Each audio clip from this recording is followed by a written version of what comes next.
Good morning, everyone. Welcome to Data Management in Action Research webinar. Pinabati po natin ang mga participants for today's event. I am Eleanor Swacking, the Center for Lifelong Learning, Quality and Training Staff. Please type po sa ating chat box where you coming from para ma-acknowledge po natin at malaman po natin kung saang part po ng Pilipinas ang ating mga kasama po today. Ayan, meron from Bacolod, PUNP Tayog, Southern Leyte, Taytay Rizal, Northern Samar. Ayan, we also have the CPU from Iloilo po. Ordaneta, Pangasinan, good morning po. North Cotabato. Ayan, halos lahat from Luzon to Mindanao. Nandito po tayo lahat, no? And then, I am from Baguio City naman po. Kumusta po kayong lahat? We hope you are all good naman po, no? And from Masbate.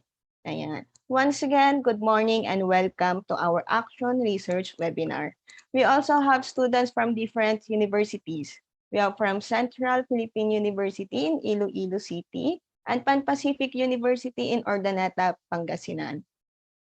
And to all participants, thank you for joining us today. I also want to acknowledge Dr. Virgo Lopez.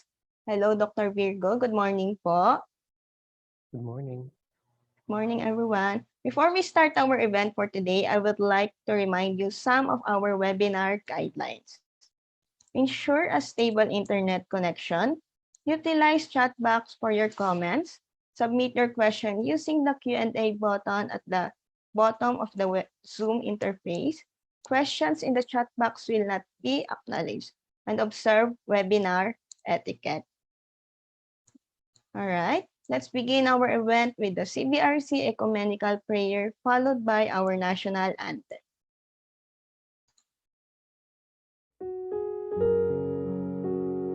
Let us feel the presence of our Almighty Creator through the gift of life that we continue to enjoy. Through the past, present, and the future that makes life wonderful. Heavenly God, we praise your omnipotence, we trust your omnipresence, and we believe in your loving heart. Grant that our hearts be filled with love, our heads be nurtured with wisdom, and our hands be molded to care as we journey through this life. May your blessing be showered upon our lives so that we may fulfill our mission to serve our life purpose, and so we may achieve our vision of becoming close to you. Make me an instrument of your love, a messenger of your peace, a steward of your creations, and a gift to humanity. Grant our wishes so that through them we become more equipped to serve you and others. Guide us, be with us, enlighten our minds, touch our hearts, and guide our hands. Bless our loved ones, our families, our world. All these we ask through our loving Creator. In the silence of our hearts, let us pray for our personal intentions. Amen.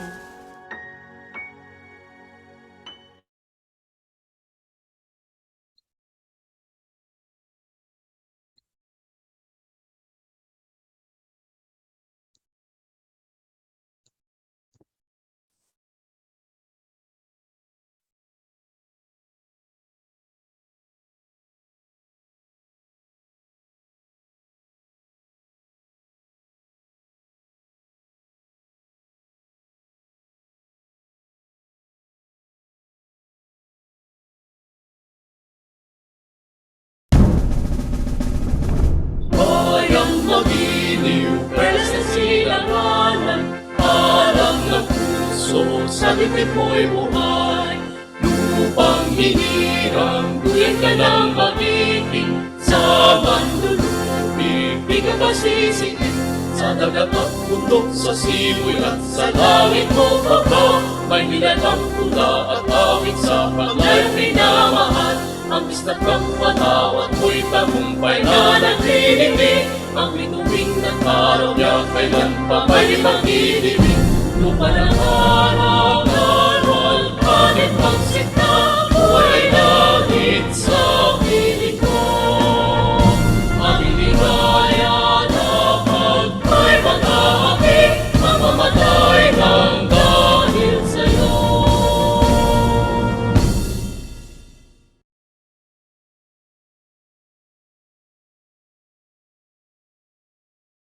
Ay, kasama din po natin today si Dr. Merly Junsay, Dean College of Education, Central Philippine University.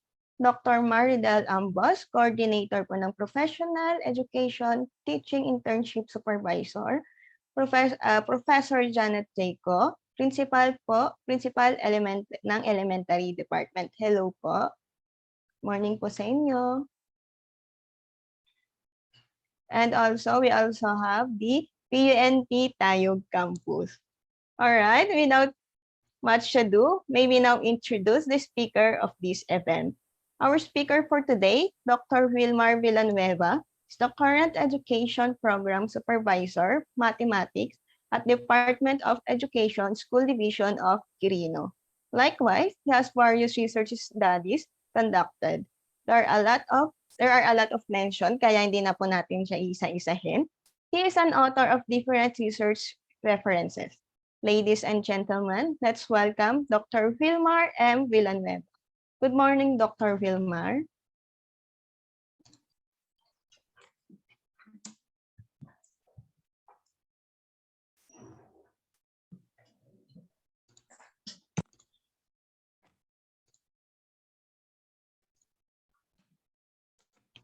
Ayan. Good morning po. Morning, everyone. Good morning, Ma'am Elaine and Sir Virgo, and to the rest of our participants in this activity. Sir Virgo, wait lang at prepare ko lang yung slide. Surely po. Miss Elaine. Okay. Miss Elaine, probably we can ask our participants, since most of them are education students.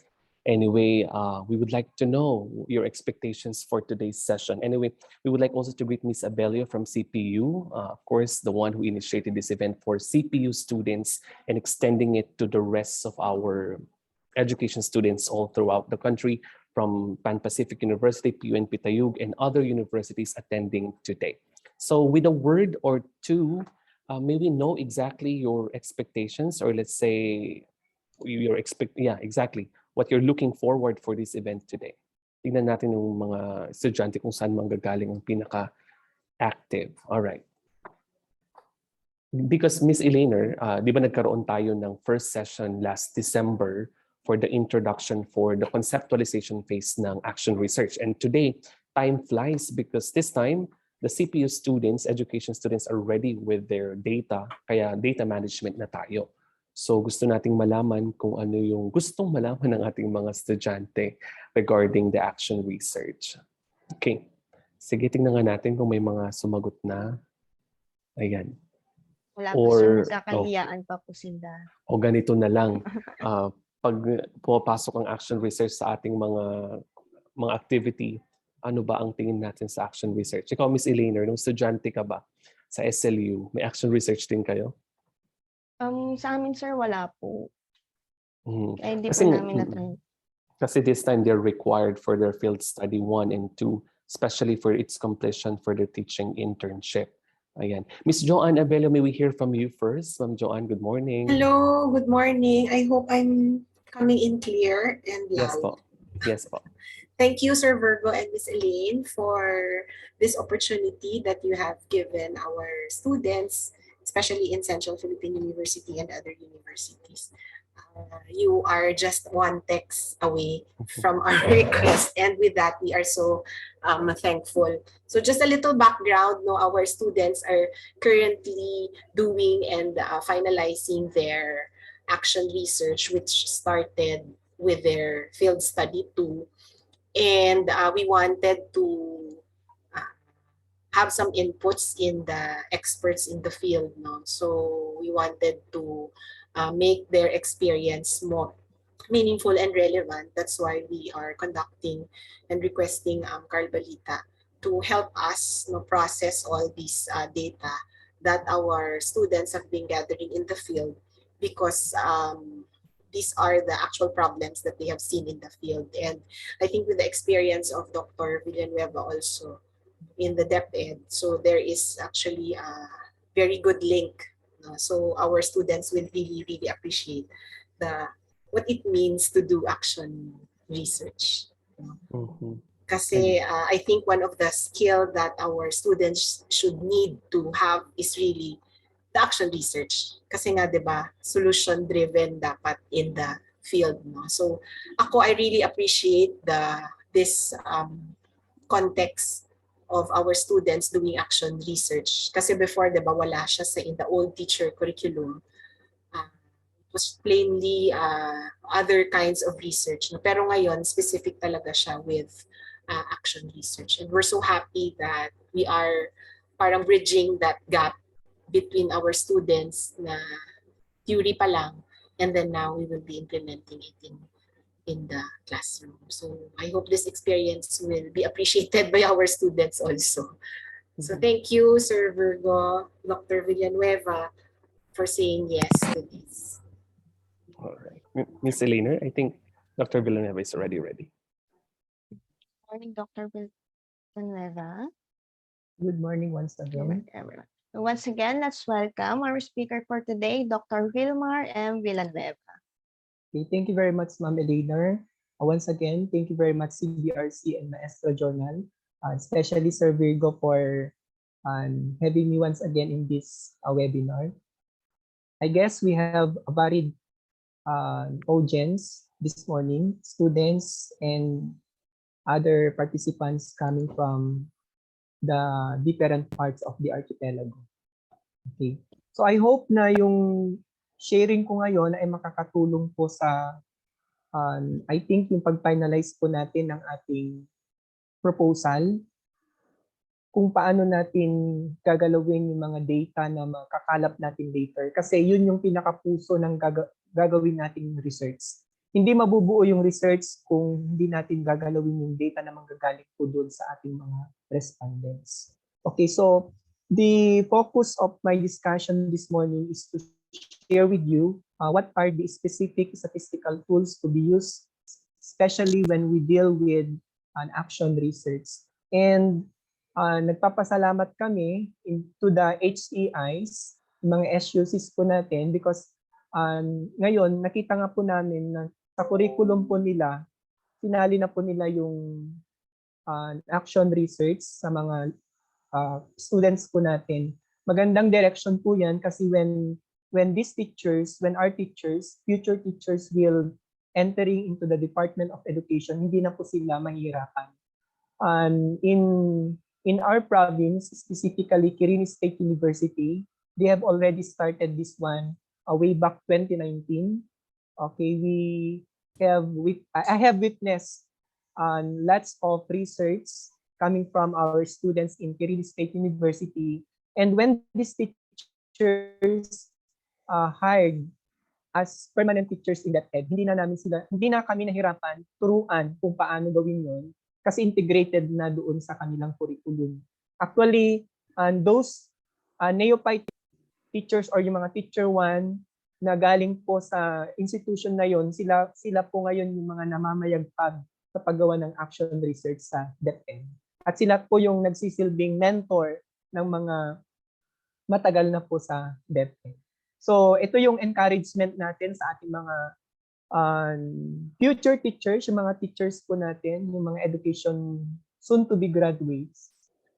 Kung ano yung maitutulong po ng mga webinars na binigay po sa ating Sir Virgo, wag niyong panghinayangan o wag niyong sayangin yung pagkakataon na daluhan ito kasi makakatulong po ito, especially kung nasa puso po talaga natin ang pagpasok po sa Department of Education. Pinapangunahan ko na kayo, marami po tayong problemang kakaharapin pagtungtong natin sa DepEd. At yung paggawa natin ng mga action research ay makakatulong po yan in order to address those problems. With those interventions, strategies, and innovations that we are going to craft, at least makatulong doon sa problemang ating kakaharapin later. Okay, so last week I requested Sir Virgo to send to me the different outputs of our students para at least doon po tayo mag-focus kung ano yung pwede nating maitulong.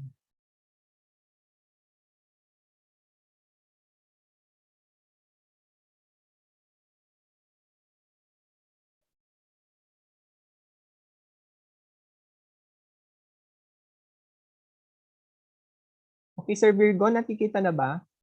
Yes, Doc. Okay.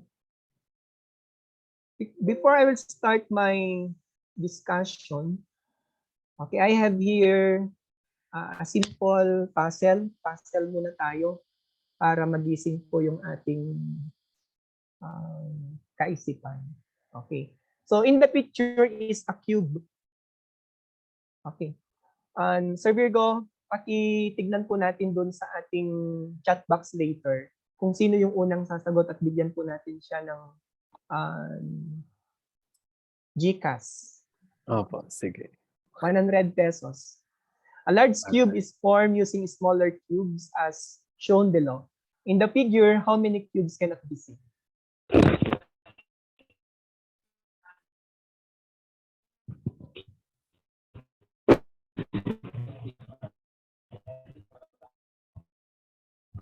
Okay, do we have answers na?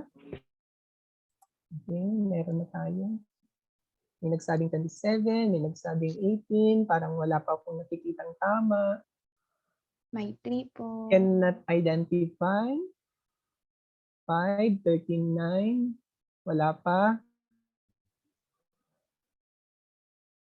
Ma'am Joanne, pwede po kayong sumagot. 9, 26, 24, 21, 15, 27. Wala.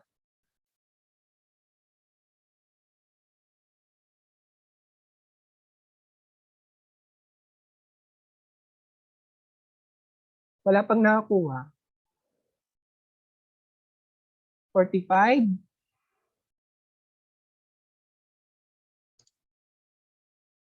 Sir Virgo, pwede rin sumagot.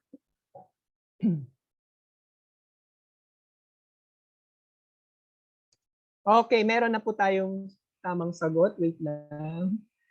Nakita ko yung sino siya. Yung sumagot ng 8. Sino siya? Ayun. Miss Stokia. Sir Virgo, pwedeng tulungan mo kung sino Sige po. sumagot. Si Miss Stokia Jessery from CPU. Tama ba? Okay. Wow, galing po sa CPU, Ma'am Joanne. Okay, tignan po kasi natin yung question. A large cube is formed using smaller cubes as shown below. In the figure, how many cubes cannot be seen? So nakikita natin itong upper natin.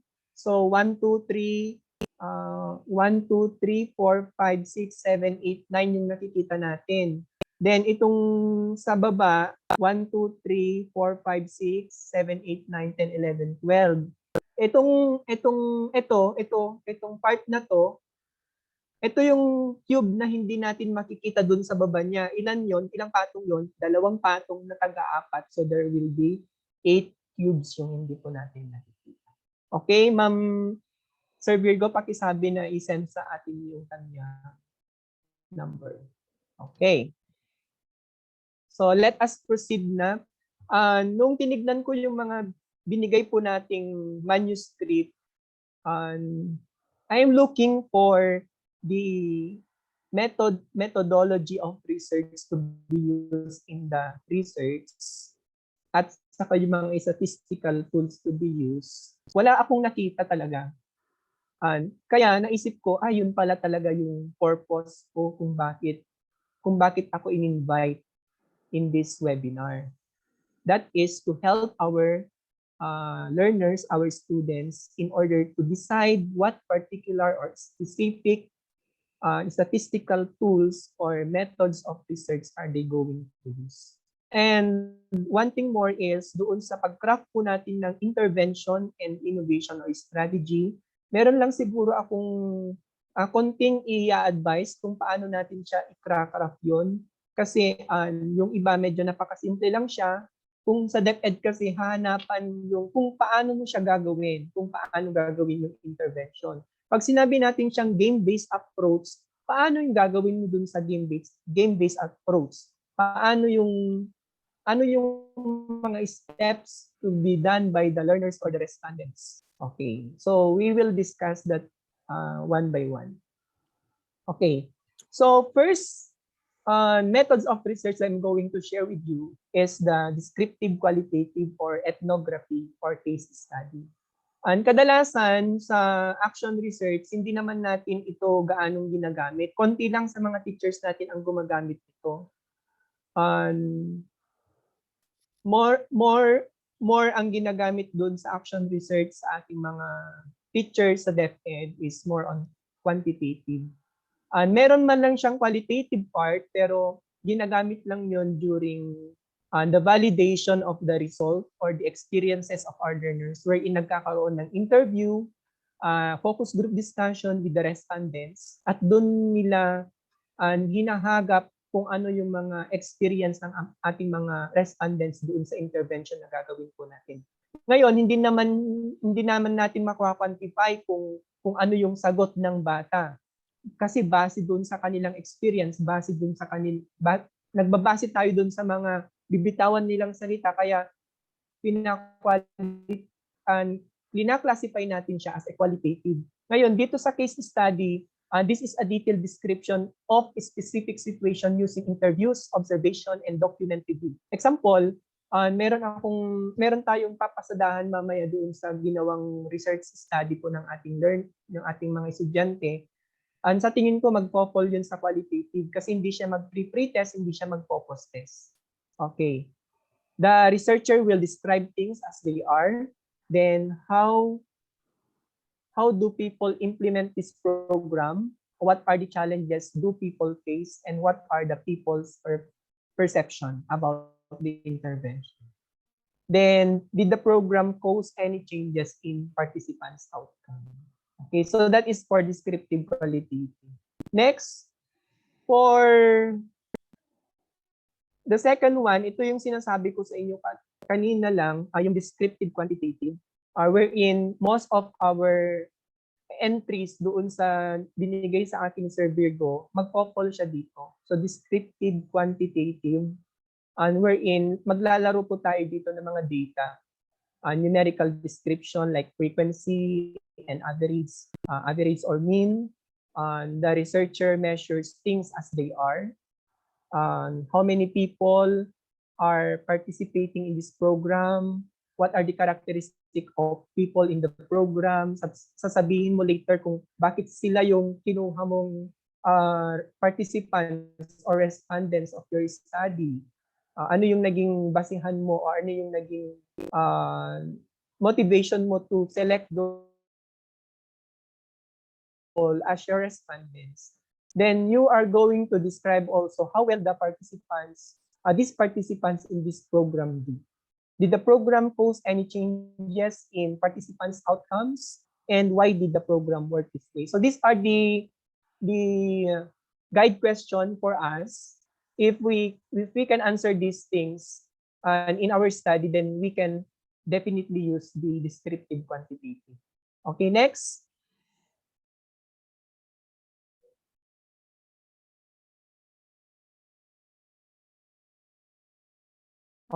We have also the correlational or regression analysis, quantitative analysis of the strength of relationship between two or more variables. What is the relationship between various schools or classroom context factors and students' achievement? Did the program cause any changes in participants' outcomes? Why did the program work this way? Look for words such as more likely than, associated with, related to, and correlated with. Okay. Then ito yung sinasuggest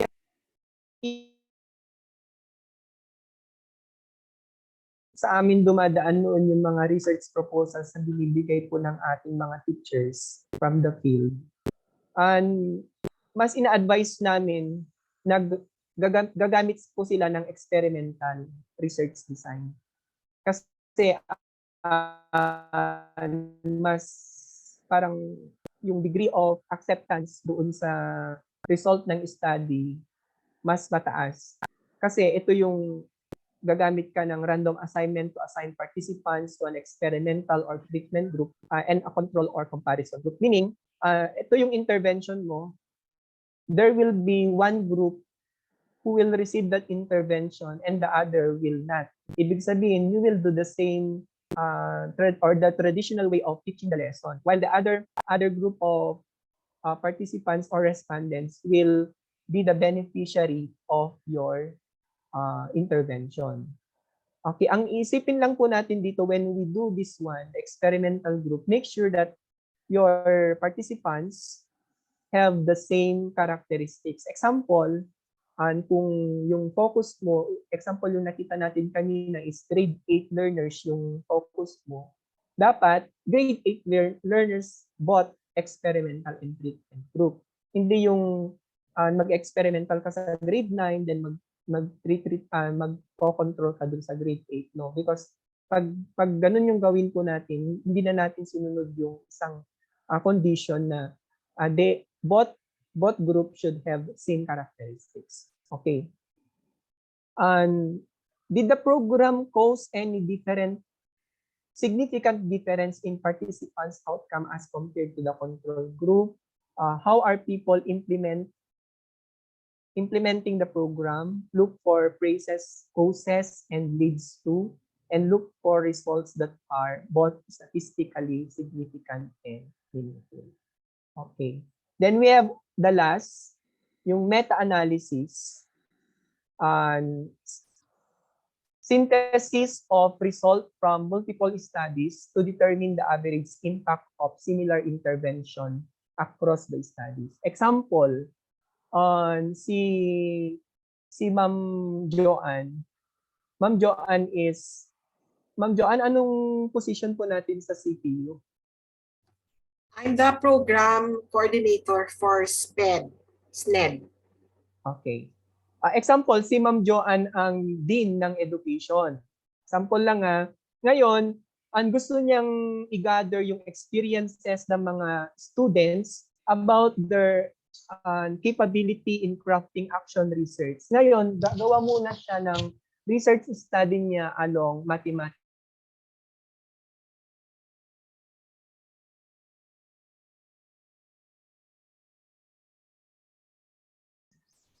Gagather niya lahat yon. Okay, pag-aaralan niya. Or pwede rin ganito, yung ginawa namin noon dito sa Quirino, yung shepherding practices po ng aming mga supervisors, mga aming mga school heads, nagkaroon kami ng isang study sa isang district, another study sa isang district, then another study sa pangatlong district. Then we came up with those results, or we collected those results, then pinag-aralan namin, then we came up with one result. Ang tawag po natin doon is meta-analysis. Ngayon, kung meron po tayong study na ganun later sa action research po natin, example, we are going to conduct an intervention for this particular grade level, then another particular grade level sections, and another section, kasi hawak mo ang 6 na section. Gusto mong implement yung intervention mo sa 3 section with different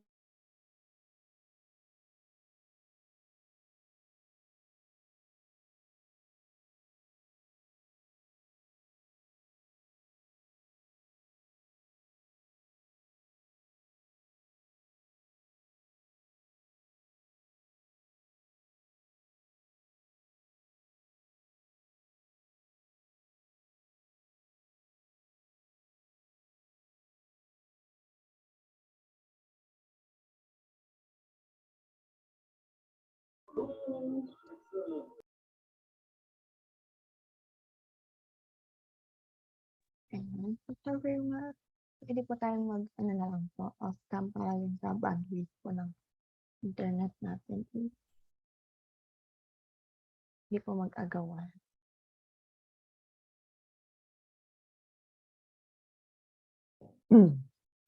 Okay, pasensya na, Ma'am Eleanor, nawala ako. Okay lang Even po, dito sir. sa office, nagkakaproblema kami ng connection. Okay. Overall studies conducted on a particular intervention or strategy, what can be said about the direction or strengths of the impact? What is the totality of the research studies say about the effectiveness of a program? How are people implementing the program? What are the people's perception? And we are looking for selection criteria used to include the studies and look for measures of effect size. Then look for differences in results among the studies. So yun yung mga possible na pwede nating gamitin doon sa research methodology natin. But for the information of those students who submitted their research, parang ang nakikita ko dito na pwede natin ilagay yung descriptive quantitative, then yung experimental kung may gumamit ng dalawang group. Okay. So before we proceed to the statistical tool now, may we have another game? Sir Virgo, take note po yung mananalo ulit. Okay. Mina's daughter has 5 daughters. Mina's mother has 5 daughters. Rina, Tina, Sheena, and Sheila. Who is the 5th daughter? Okay, we have Ma'am Miracel Agustino. Okay. So, si Ma'am Miracel Agustino, kindly take note, Ma'am Ellen. Thank you. Noted, sir. Meron kasi yung question, pina-question natin yun sa mga learners, mag-iisip pa sila. So, kailangan din natin ng, kagaya sa action research, problema natin, even sa math, kailangan nating integrate ang comprehension.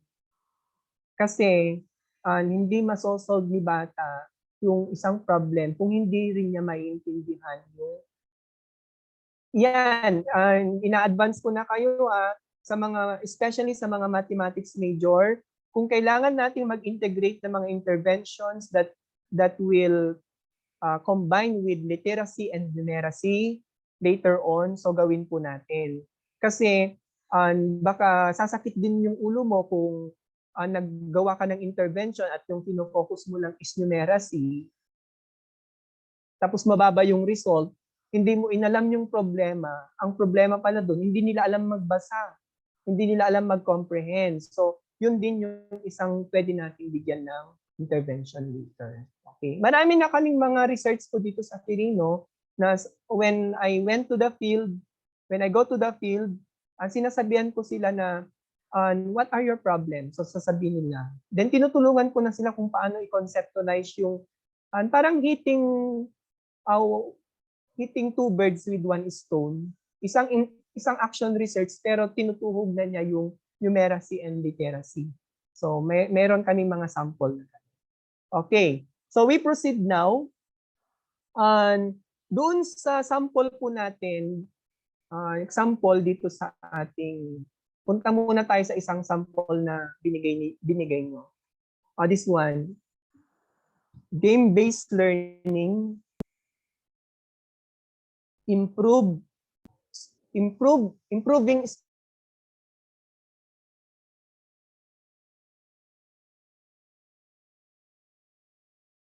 na yung kanyang intervention, kahit saang competency yan, pwedeng i-apply.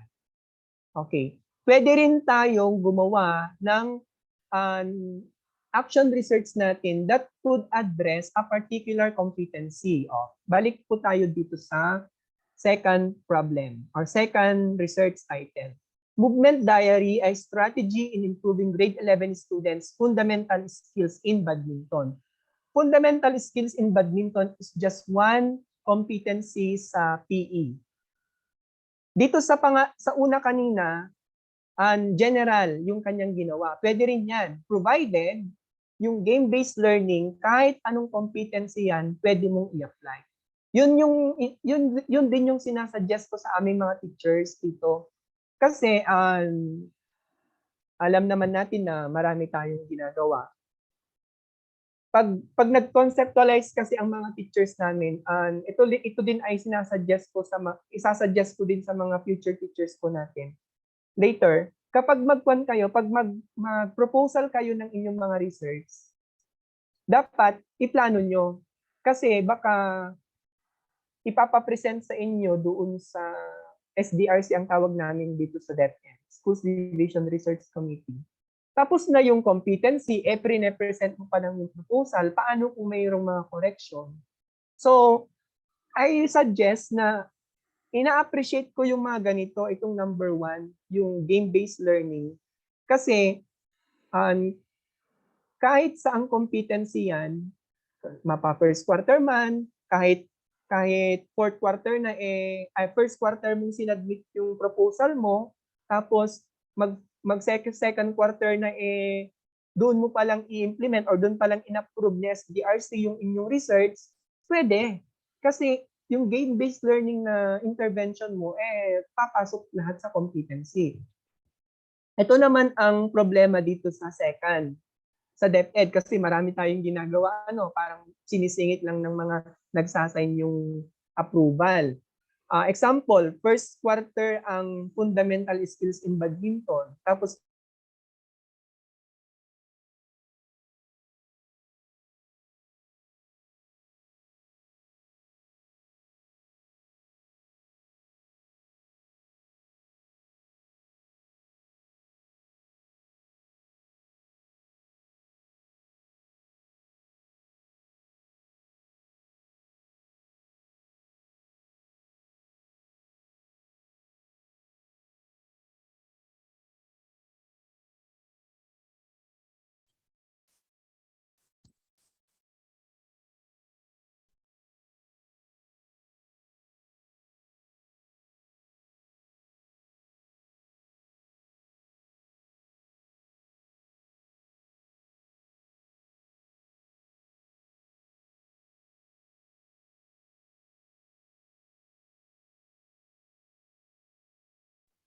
okay, example, first quarter pa lang yung competency mo or second quarter yung competency na gusto mong i-target, dapat first quarter pa lang kino-conceptualize mo na yung research. Okay.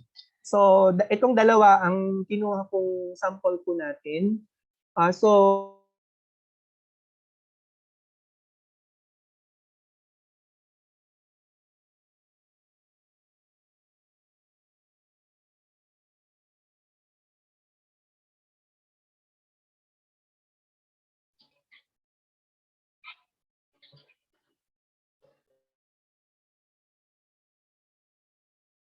Leonard. and the rest of our professors in SUCs. Maganda rin siguro na i-visit din natin yung DepEd po natin, yung DepEd Order number 17 series of 2017, yung Research Management Guidelines, para at least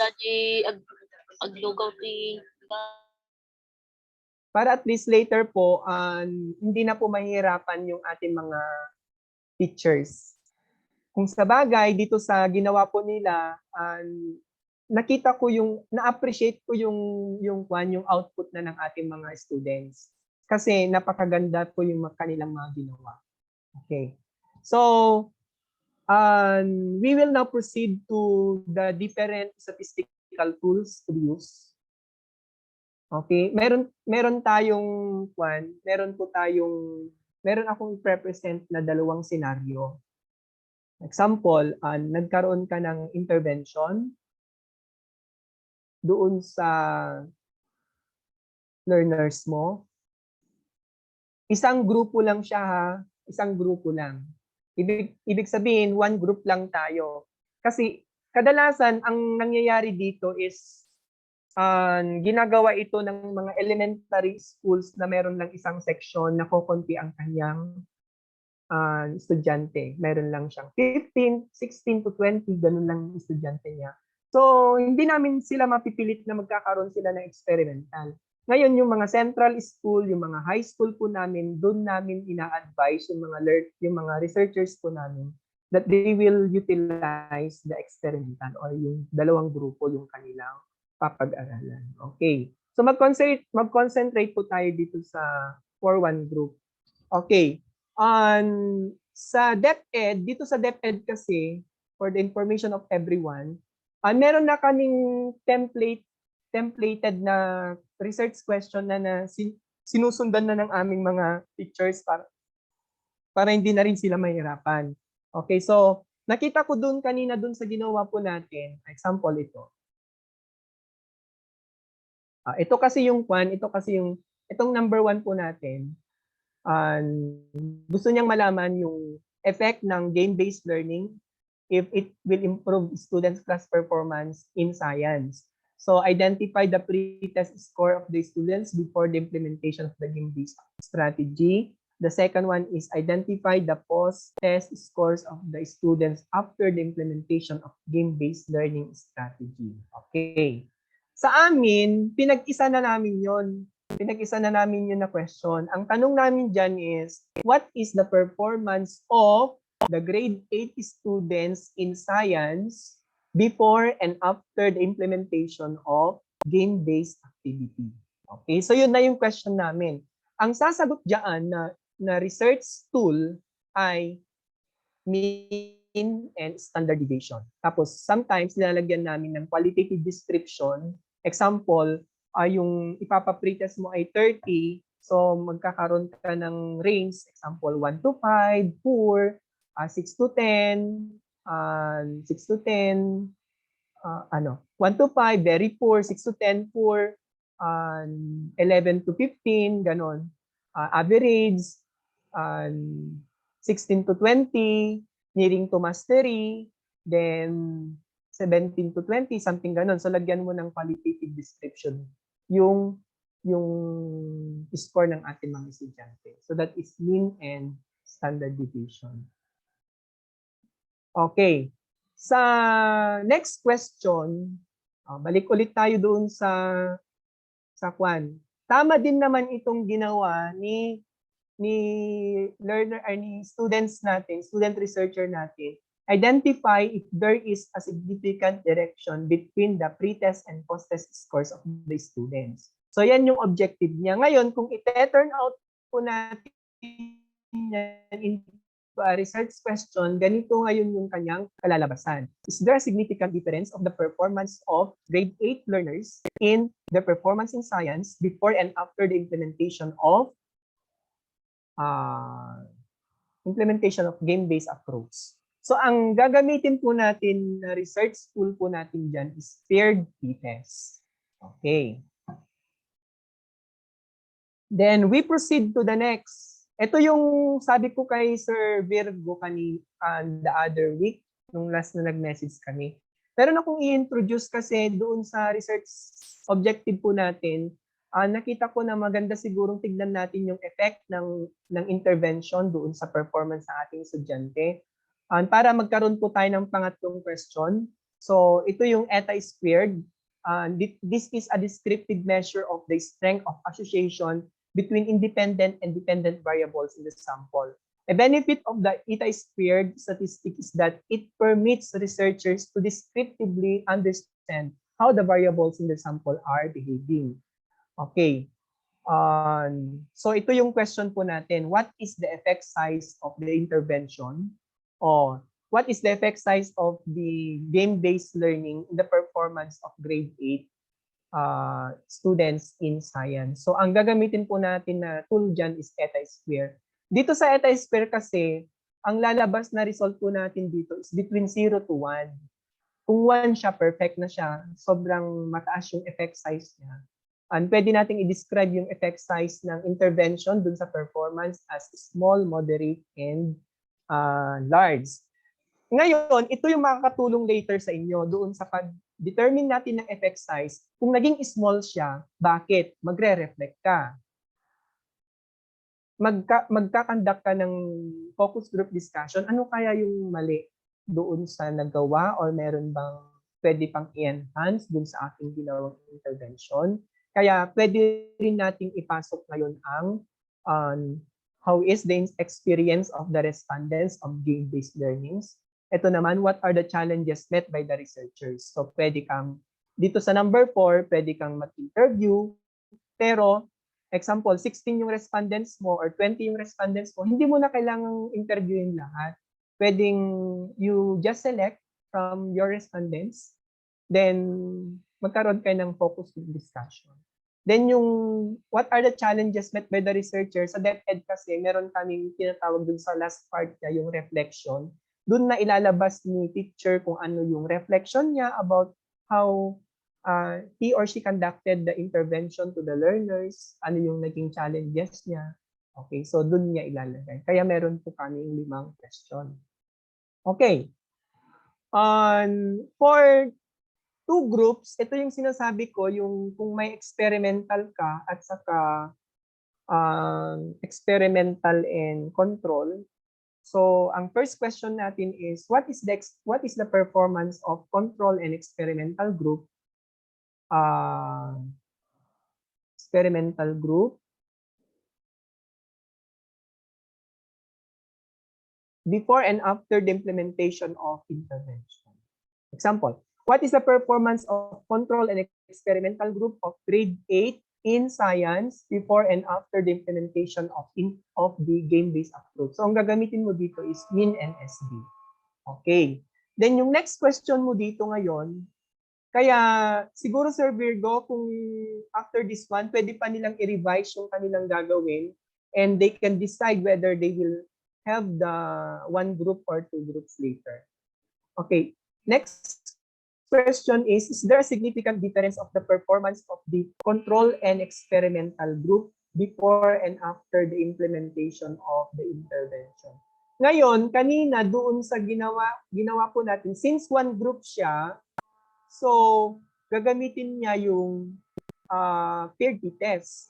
Ngayon, magkaibang grupo naman siya, experimental and control group, ang gagamitin mo ngayon is yung independent sample test. Kasi ang titignan mo dito yung significant difference ng performance si control at saka experimental. Ngayon, sa third question, magfo-focus ka ngayon kay control group mo, experimental group mo. Kaya titignan mo yung pre-test and post-test nila, paired t-test ulit yan. Excuse me lang po, ano. Hello?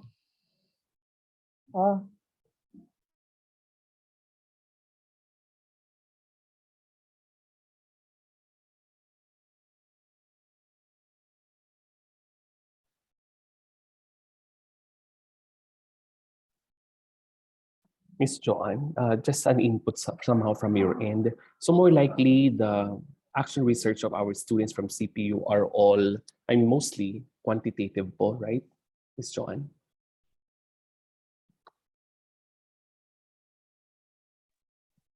Okay, so okay, we'll just go ahead, Dr. Wilmore. Ayan. Doon Yes, sa sir.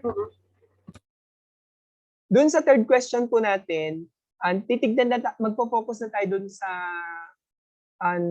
experimental. So ang gagamitin po natin diyan is paired t-test. Then babalik ulit po tayo doon sa effect size, eta squared ng experimental group na lang yung titignan po natin. Then experiences and the challenges.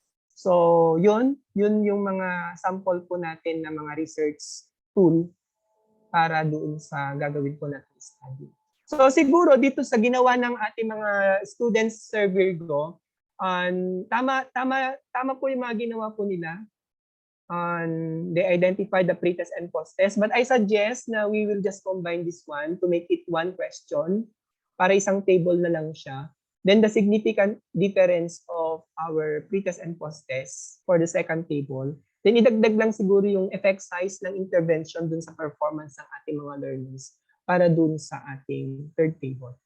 Okay, the rest naman, doon sa focus group discussion, yung makukuha kasi natin na responses coming from our learners, pwede po natin pang-justify yun doon sa quantitative data po natin na i-represent po natin sa table 1 and table 2. Example, doon sa effect size, large effect, then meron kang magandang nakuhang sagot doon sa mga estudyante. Pwede mong i-quote and quote doon sa result later. Based from respondent letter A, ganito, sulat mo. Yun yung gamit nun. Wala siyang specific part doon sa kwan, pero pwede natin din yung gamitin to justify yung mga nilagay po nating data, yung quantitative part niya para ma-justify yung sinasabi doon sa data po natin. Okay? I guess, Sir Virgo, yan lang siguro yung pwede kong mai-share sa inyo kasi ganun lang kasimple yung action research, ganun lang siya kasimple.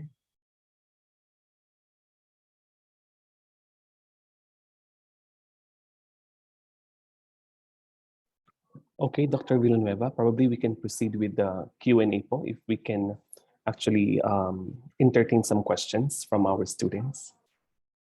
Sige po, sige po. Okay. Miss Elena, go ahead.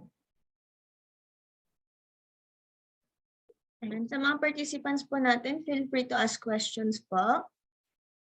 You can use our chat box po para if ever, para po masagot po ni Dr. Vilmar ang ating mga katanungan po. Probably while waiting, Miss Jo, okay, before we entertain Mr. Heber, Miss Joanne, you were saying a while ago, I mean, the answer to my question that most of the action researches of our CPU students are focused on quantitative, right, Miss Joanne? Okay. Yeah, you can admit pa. Ayun. Yes, because the quantitative part is, I think, the most easiest and accessible to them. That's why na kami, we also suggested na kung pwede, quantitative na lang. Kasi the analysis will be much easier. And when there will be results to, for example, exams or quizzes, it will be easy to manipulate the data. Kasi yung the quantitative part kasi medyo hindi pa oriented yung mga estudyante on the quanti, but with quali kasi especially the one-shot parang one-shot design, kanina yung quantitative na part. That was parang the easiest kasi number one, may limitation din yung estudyante sa time and kasi nga naghahabol din kami sa schedule ng teacher inside with the basic ed kasi hindi din namin control. So sometimes yun lang yung limitation. So ang ino-orient ko nga sa mga estudyante na at least you know what to get, how to get it, and how to interpret it even with a limited time sa action research. Kasi yung mahirap is the data gathering kasi we're all dependent on the subjects, the time, the schedule, the students. Pero yung na-appreciate ko lang is because they have identified good parang strategies to answer the problem.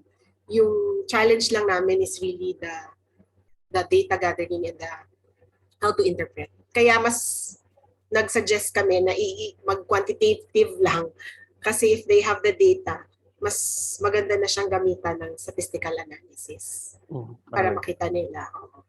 Just a quick survey from our participants. If you have already started with your action research, for example, our Pan-Pacific University students and PUNP Tayug students as well, may we know from the chat box if what is the research design or methodology that you have decided to use? Is it generally quantitative or qualitative? We'll wait for your answers, okay? So that we would know as well if we have to do at least another round for the qualitative part. Now, there was a student who raised a question or his virtual hand, Herbert, right? Was it Herbert? May we entertain you now? Go ahead, Iho, from CPU. Thank you so much, Sir Virgo. I would like to ask our speaker for this morning, as connected to the statements of or what we have with Ma'am Abelio earlier, because I am one of her students, man, sir. Also, I would like to ask what would be the tips of Sir, our Mr. Speaker, na dapat namin gawin, i-consider na we are lacking out of time or we are hurdling out of time, no? Na matapos namin yung action research, including the statistical procedures that we'll be having. So what should we consider and put into consideration, sir? Thank you. Thank you, Heber. I'm sorry, your name is Heber, Paul. Dr. Villanueva, I think the question is how to strategically accomplish the action research despite the limitations and the restrictions kasi nga po nabanggit din ni Ms. Abelio kanina. Probably your best or good practices po from the ground, Dr. Villanueva. Thank you very much, Sir Virgo. And yes, Sir Heber. Si Heber ba ay graduating students? Yes, sir. And kailan kayo mag-graduate? Hopefully this next month, sir. Next month. Pero Yes. na-implement niyo na yung intervention? Yes, sir. We have now the results, sir, or the the data, sir. Yan na lang yung gagawin namin, yung statistical procedures. So, dito. So you have already your data. Yes, sir. Yes, sir. Okay. Kasi you cannot do the data collection unless, kaya ngayon yung question ko noon, bakit wala kayang methods of research dito sa ginawa niya? Siguro ang ginawa niyo na lang siguro nagpa-pretest na kayo. Yes, sir. Then you conducted the intervention? Yes, sir. How many weeks? For good for 3 weeks, sir. Yung Okay. intervention. Oo. Sige, okay lang. Kasi sa DepEd, 2 weeks intervention, pwede na yun sa amin. 2 to 3 months, pwede yun. So okay lang yung 3 weeks. Ngayon, after your intervention, anong sumunod na ginawa? Yung nag-post test kami, sir, using yung mga assessments namin na pinag-ano lang. Yung the same na assessment or yung quiz na nilagay namin sa pre-test, we just modified yung parang ano lang, nilandomize namin yung mga binalibaliktad lang. Yes, sir. Okay. And question, anong example, Friday nyo natapos yung intervention. The following Monday kayo nag-post test? Yes, sir. Yes, sir. Okay. Sige, pagbigyan na natin sila, Sir Virgo, kasi syempre baguhan pa naman sila. But Ma'am Joanne, later siguro, i-recommend po natin sa ating mga future teachers, mga educators po natin, that when they will conduct pre-test and post-test, a post-test should be conducted 2 weeks after the implementation of the intervention. Kasi makikita mo agad doon yung epekto ng kasi press pa, di ba? Press pa yung knowledge nila doon sa ginamit ng intervention or talagang magkakaroon ng epekto. Ngayon, palipasin mo ng 2 weeks. Tignan mo kung yung intervention ba nakatulong doon sa kan. Pero sige, okay lang kasi malapit na silang mag-graduate. Baka hindi nila matatapos yan.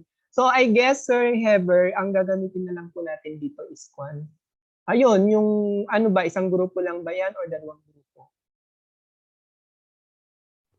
Pardon, sir? What's that again, sir? Isang grupo lang ba yung respondents? No? Section. Yes, sir. Okay, so yung one group na lang siguro yung gagamitin. Thank you so much. For dito sa amin sa DepEd Quirino, Ma'am Joanne and Sir Virgo, alam natin na minsan, yung mga teachers po natin, ayaw nilang mag-research because they are afraid of yung statistical tool nila. Pero marami naman na tayong mga statistician, mga application na pwedeng gamitin, saka doon sa paggawa niya, simple lang naman yung gagamitin natin doon. Dito sa Quirino, Sir Virgo and Ma'am Joanne, ang ginawa po namin, gumawa na kami ng template. Excel form lang siya. Input lang ni researcher yung pre-test and post-test. Then enter, lalabas na yung mean, lalabas na yung SD, lalabas na yung test result, lalabas na rin yung eta square. Yeah, Dr. Wilmar, just a quick question. So if that's the case, is this readily available for sharing to our academic community? Yung ginawa namin, yung ginawa Yes, mo? yes po, Sir Wilmar. Sige, hanapin ko mamaya at isend ko na lang sa'yo. Excel lang siya. Formula lang naman yun. Sige, I think, yes. i-share ko sa inyo. I think yun po ang kagandahan. Miss Joanne would agree with me probably. But on the ground, Miss Joanne, do you have already like this also in Excel where you can just, of course, input the raw data and then automatically it would already be processed po? Sir, I think that is the gap now. Okay. Kasi we are teaching, the curriculum assumed that the students are knowledgeable. Well, contextually, alam nila what they want to do. So they know that there's a problem, this is the objectives, this is the framework. But I think the gap is the access of the students in these statistical tools in order to utilize and interpret the data. Kasi what the practice we have here in CPU is the students hire a statistician to run the results of their surveys and then they interpret. So ito yung what we intend also to do na they have the data already, they ask the help of a statistician to run the data. Pero kasi, ang nakita ko kasi, it's actually just an Excel file, insert lang ng data. Kasi it's a totally different thing, ang statistical analysis. Kasi they need to have more background in order to para ma-interpret nila yung data. So, ang pag-usapan namin is to ask for a statistician to help them. Tapos, with the given results, dyan na sila mag-i-interpret. Ano yung meaning ng mean na ganito, tapos may difference ng ganito. So, what is the implication of that? So, pero if the tool from Dr. Villanueva is available, I think mas easier yan. Kasi alam ko they will just input it eh.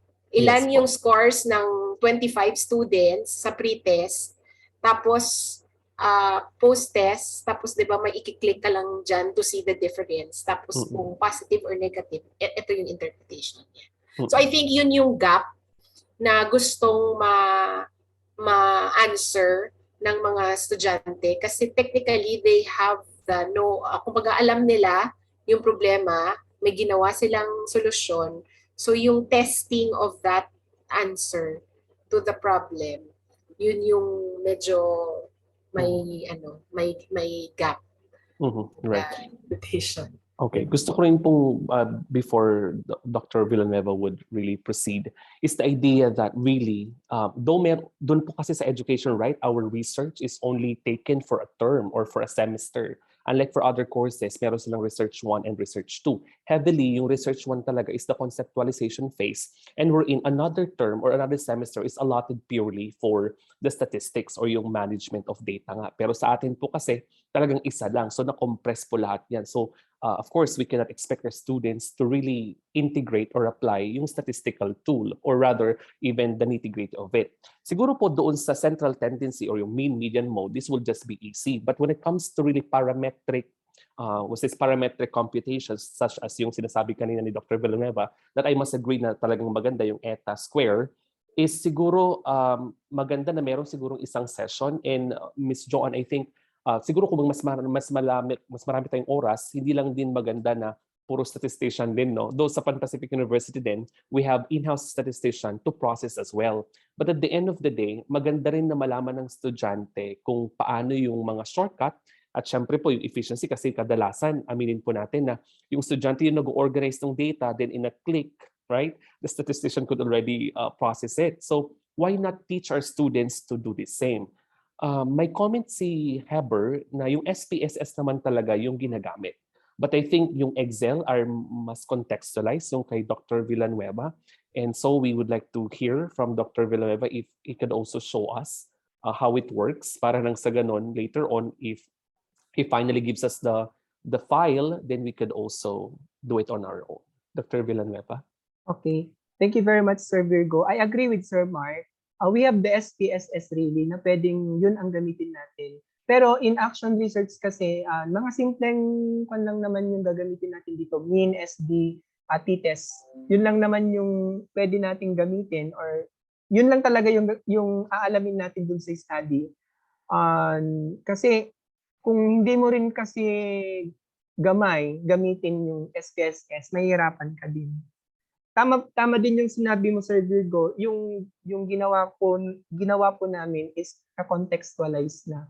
Kinontextualize lang namin.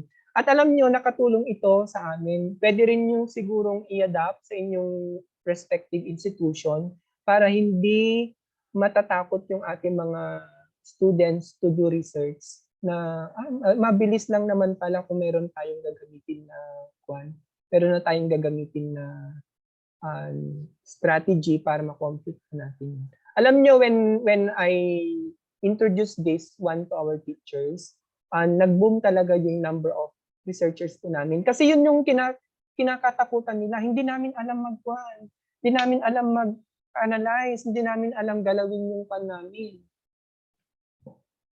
Pero noong meron na yon, hindi na sila pupunta sa statistician. Di ba? Alam naman natin na may bayad ang statistician. At saka learning experience din to, Sir Joel, because this is the first time that we'll be implementing this these are the first batch of the K to 12 products, no? So sila yung mag-graduate, and this is the first time that we are implementing this one also. So what you suggested, next year, Sir Virgo, if we will still continue to be partners, I think we will put a program in place for field study students na at an earlier date, di ba? Before they engage, meron na tayong mga ganitong programa. Kasi ngayon, parang trial and error pa tayo eh. Pero at least if we will have that in mind, no, we can have one in-depth program for how to use parang statistical. Kasi dito, parang what the goal of the batch ngayon is para lang talaga maintindihan nila na ang action research ay dapat may skill sila to do that kasi para din sa kanila. Kasi yung ginagawa nila is yung strategy nila to improve performance in the class. So yun yung goal namin. And when these students presented, makikita mo talaga na they wanted to do something to improve the performance. Kaya nga, number 1, limit kasi online. Number 2, time, hindi magkatugma yung school year namin sa basic ed. No, ang iba nag-end na last March lang. So, merong ganong mga consideration na learning din sa amin na may mga timelines kasi. So, dapat pag-plot ng data gathering nila, naiintindihan nila and nakukonsider nila yung mga ganun. Anyway, pero this experience, I hope ma-appreciate ng estudyante na we are helping you become productive teachers in the future, that how important is action research. Right po. And siguro dagdag ko lang po sa sagot ni Dr. Villanueva. Kasi when it comes to really research, it's really a process, right? And we know very well that we cannot skip any step or procedure. So I think to answer Heber, you really have to have a specific timetable or a Gantt chart to follow. So if you have, let's say, last 3 weeks before your graduation or barely a month, then talagang dapat as a group, yun pa isang challenge, no, Dr. Wilmar, and then Ms. Abelio, yung how you collaborate. Kasi ang nangyayari kadalasan is, ikaw magaling sa math, or ikaw may kaibigan ng math, so more likely, iaasa na sa'yo. So you should really meet as a group and then decide on the dates or the schedule and stick to that. For example, after 2 days, dapat na-process na yung data. And then for the 3rd day until the next 7th day, dapat nakakapag-interpret na tayo, nakakapagbasa na tayo ng mga citation or corroboration. So really, I think being organized when it comes to your tasks and then the priority activities as far as your last leg ng action research is concerned, dapat nakaka-plot yan at meron status update from time to time. Kasi kung hindi, kung ang gagawin lang natin is kung kailan kayo available o kailan merong ganitong bagay, you would really not meet or the target. I think yun din sinasabi ko sa mga taga-Pan Pacific University, that you have to stick with the time. And missing the time, siguro may adjustment lang siguro or leeway na isang araw, you would really finish it. Yeah. Sir Heber, I think you would like to say something. No, sir. Thank you so much. That would be enough, sir. Thank you. And siguro, if there are 3 problems, of course, you cannot eat the whole elephant, as they say, right? Instead, you should chop it. So kung merong 3 problems, and more likely, kaya naman nang tapusin yung first 2 problems ng mean or yung average nga na kukunin lang, you start already, you start processing it. Kasi ang problema minsan, not a problem though, but the common practice of our education students is they procrastinate. They want to process all the data for the 3 problems before they start analyzing or before they start interpreting and writing.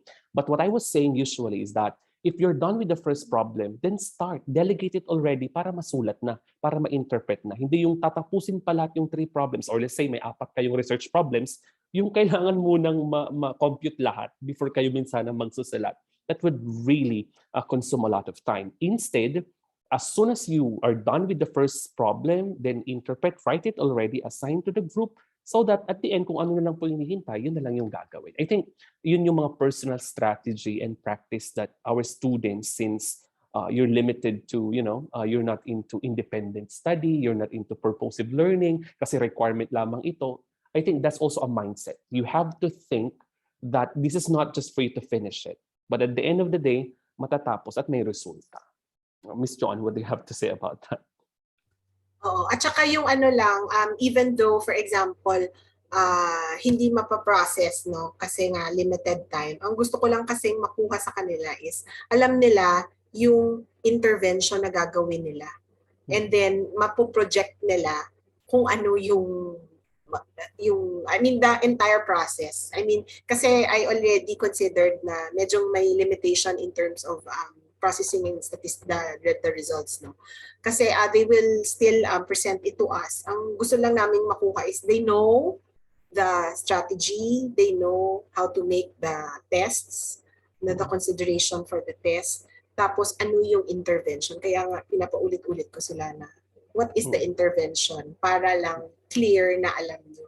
If talagang may limitation with statistical analysis. Yung iba nga, sir, while I was talking to other universities, yung iba is hanggang proposal lang sila. Parang plan lang because nga of the limitation. Pero good thing with us is parang they already had that initial step to gather and really go into the field, no? Pero I was thinking nga na ang important is alam nyo ang ginagawa niyo. And then the data analysis or the statistical part, we don't want naman to hang them, pero parang alam nila na ano yung result, if ever. Right.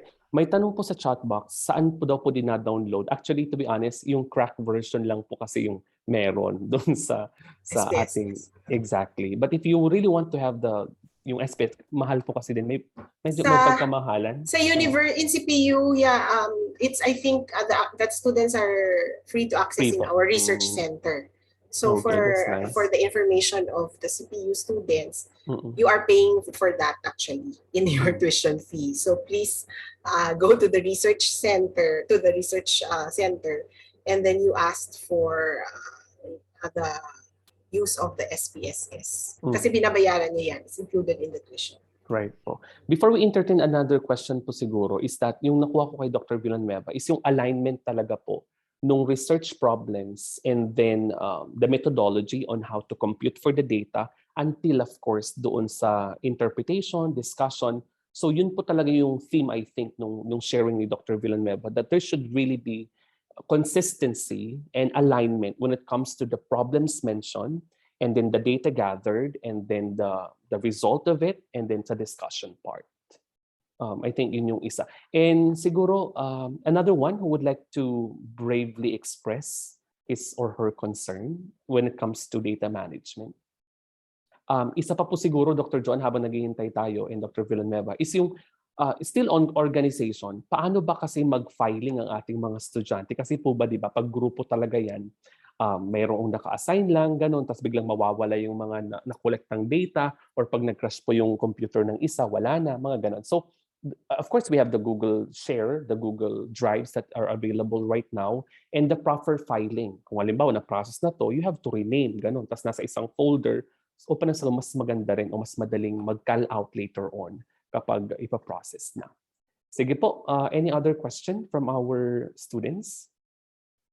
Or baka Ms. John, mayroon kang tanong mismo din kay Dr. Villanueva. Yung sa akin lang kasi, for the CPU students in particular, sana na-identify nyo ang problem nyo kung anong methodology ang kailangan nyo.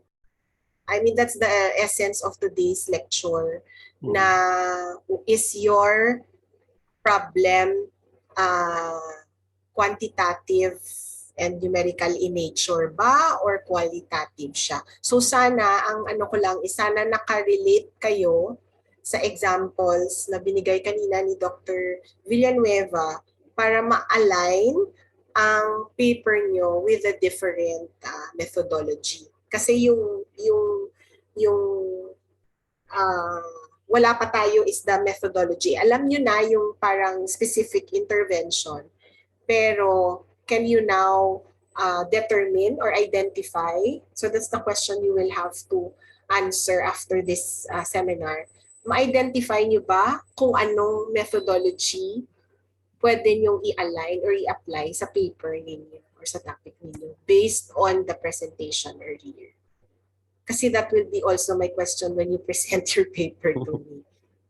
May Dapat final defense po ba sila? naiintindihan. Oo, may final defense pa sila. Oh, I see. So, dapat so what we are discussing now is the methodology. So, anong method ang pwedeng mai-apply sa paper nyo considering na you were now given this information.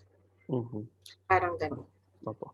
And more likely po siguro yung nabanggit ni Dr. Villanueva kanina na may focus group discussion na parang qualitative part pero just a confirmation or deepening nung of course measured na data ay syempre due to the limited time na nabanggit kanina probably hindi na yun magagawa. Pero I for one was an advocate also of qualitative research, Miss Joanne, is really, I would encourage them. But probably the next batches would do ganyan siguro.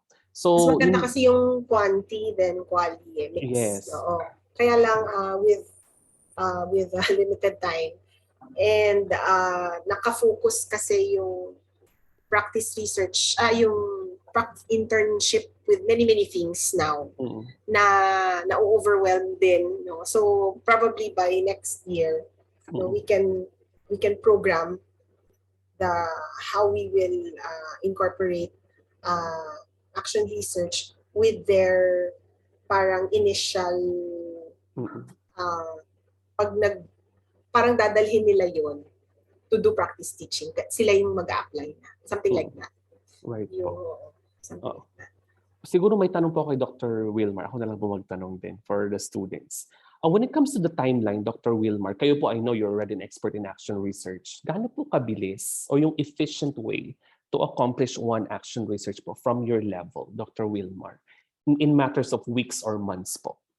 Okay, for proposal up to completion, siguro pinaka-less na yung 1.5 months. Sa expert na po yun, no, Dr. Villanueva? Yung talagang... Kung talagang religiously na yun yung gagawin mo. Walang intervention or walang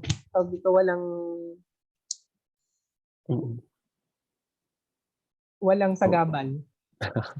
Purely. Sana all po, no? Na nag-research ka nga lang talaga naman. Okay, so one month or 1 month and a half. 2 months. Okay. How about, Dr. Villanueva, from your end, sa mga kakilala po natin, ng mga beginning action researchers, regardless whether teacher or student po, yung common po na time frame nila for the completion? Just for comparison po. And before, medyo natatagalan.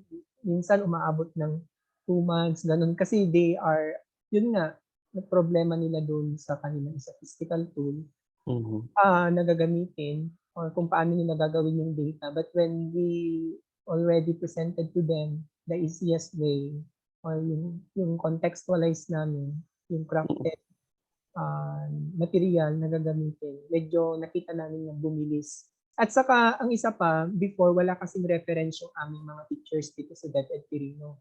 Ngayon, gumawa kami ng researcher's guidebook na pina-register po namin with ISBN number.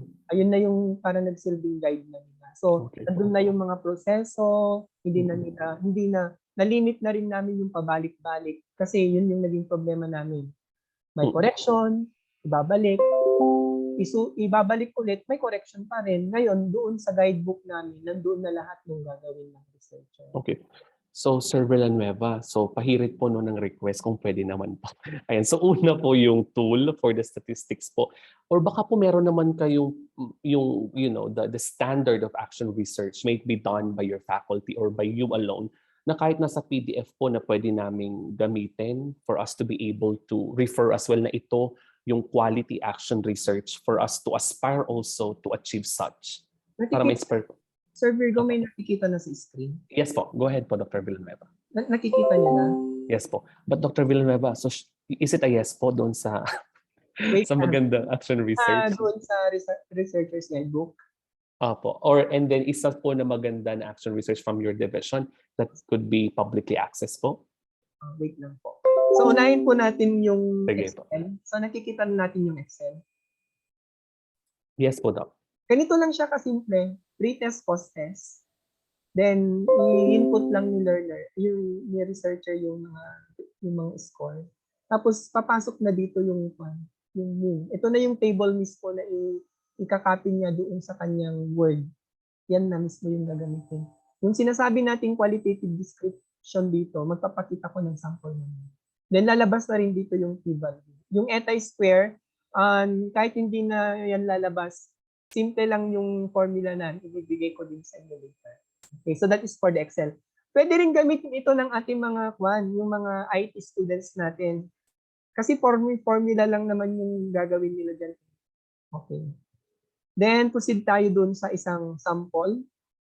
One good sample of research. This is a this is a sample birth recipient siya. Sa DepEd kasi meron kaming tinatawag yung Basic Education Research Fund wherein itong mga teachers po natin ay binibigyan ng pondo para gagastusin nila dun sa pag-implement ng kanilang research. Way back in 2016, kokonti pa lang ang nagre-research, ang mga teachers natin nakaka-receive ng around 30 to 40,000 pesos in support to the conduct of the research. Then, syempre, dahil nagkaroon ng mga training programs sa mga teachers, dumami na.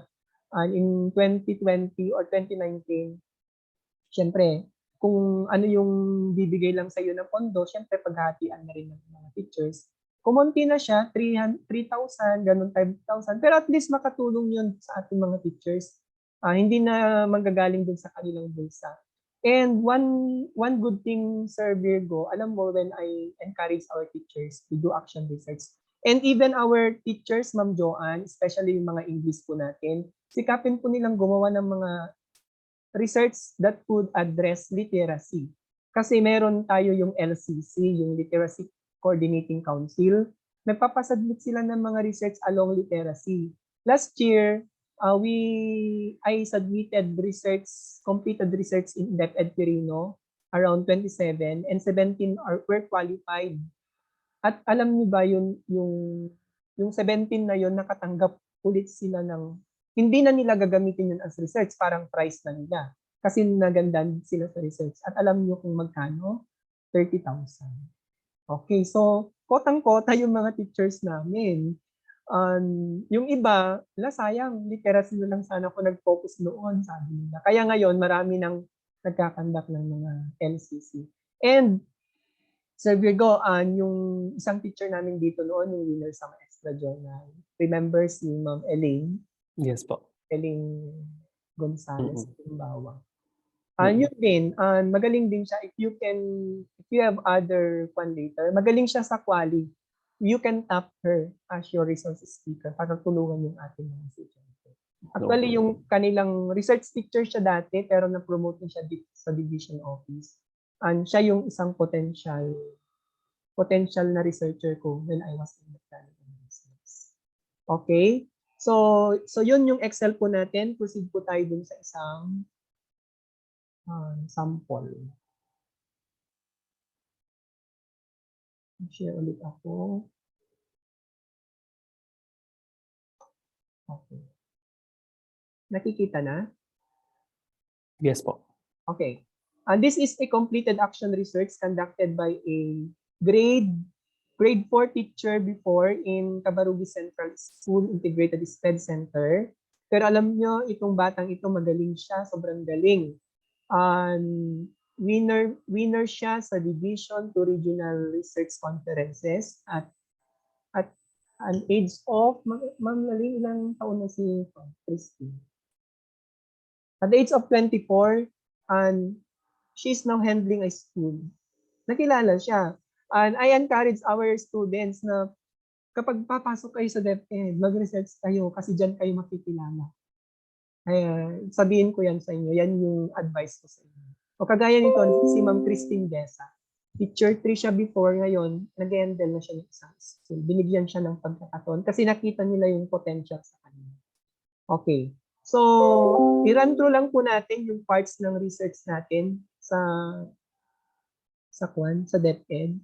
And ito actually yung completed parts na pwede nyo na siyang i-capture. Meron tayong context and rationale, the innovation intervention strategies, the action research question, the action research method, wherein sa action research method, yung participants mo, other sources of data and information, and your data gathering method. Then yung results, discussion, and reflection. Then your action plan. After you conduct that research, ano yung susunod mong gagawin? Noon kasi, ang mga action research, pag nagawa na yan, yung mga teachers po natin, nilalagay na nila dun sa kanilang mga cabinet. Hinihintay na lang nila after merong promotion or tinatago, hindi nila sineshare sa kanilang mga kasamahan. So, nandun lang, makita na titignan na lang nila doon, Ekwan, old na yung texture ng coupon band, hindi pa nila na-share. Ngayon, ine-encourage namin yung mga teachers na after they do the action research, it's time for them to share, disseminate the result for that intervention to be utilized by other teachers. Mali mo, maganda din yung kahinatnan yung research na ginawa mo dun sa ibang lokal, sa ibang area or sa ibang places. Okay. Punta na po tayo doon sa sa pinaka-gist doon sa pag-implement natin ng ating table, yung result. Ito yung sample po natin. Di ba ay suggested kanina na pag-combine natin yung question 1 and 2 to present the pre-test and post-test result. Ito yung sinasabi ko sa inyo kanina that you are going to put a column for the qualitative description, description. This depends on the number of items that you are going to conduct for the pre-test and post-test. So magkaroon pa ng legend, 10 below, 11 to 15, 16 to 20, 21 to 25, and 26 to 30. Kasi ito yung gagamitin mo to describe the performance of your pre-test and post-test. Okay. So next, dito tayo sa paired sample t-test. Ganito naman yung table niya. Pwede nyo na siyang i-capture kasi yan yung gagamitin nyo later. Then, sa eta square, okay, sa eta squares, ganyan lang siya. Okay. Eta square or Cohen's B. So, large effect siya. Tapos, ito yung sinasabi ko late sa inyo kanina, magkakaroon ng reflection si teacher after he or she conducted or after he or she finished conducting the intervention. So magre-reflect na siya. Walang, sa DepEd, walang conclusion, walang recommendation na. Reflection is enough. Enough na sa amin. Then, pwede na siyang mag-emphasize ng mga related literature na pwedeng mag-justify doon sa result na kanyang nagawa. Okay. Ito yung sinasabi ko, Ma'am Joanne and Sir Virgo, na after that we have that finished product of our action research, it is better for us to disseminate the result. Pwede tayong mag-conduct ng... Kang ano na, kay kwarta kang. In the case of our school, Ma'am Joanne, sa siguro magkaroon tayo ng research congress, ganun, sa school po natin. Then pwede rin nating invite yung mga students natin to present this one we have the upcoming event of the MAESTRA Journal, right? MAESTRA, Sir Virgo. Yes po. So pwede nilang i-disseminate yan. During LAC session, yung mga practice teacher natin, they will group a community of practice teachers, then they will share with each other the result of the research. Pwede rin nilang i-present ito during a faculty meeting para at least makita ng mga teachers, maganda. Pwede ba namin i-adapt ito, sabi nila sa inyo, o at least nakapag-share pa kayo sa school ng legacy nyo bilang practice teacher sa kanila. Malay nyo, yung ginawa nyong research na yan, yun yung maging daan para kailangan kong i-hire. Kailangan kong ipila ito kasi potential ito, nakakatulong siya sa amin. Sabi ni principal dun sa pinag-practicean mo. So yun yung mga paraan po natin. Then pwede rin tayong i-put up natin yung ating research sa mga flyers at ipamudmud natin sa mga kakilala po natin. Okay, so yan po yung ating sample ng completed research. Doon sa pangatlong request mo, Sir Virgo,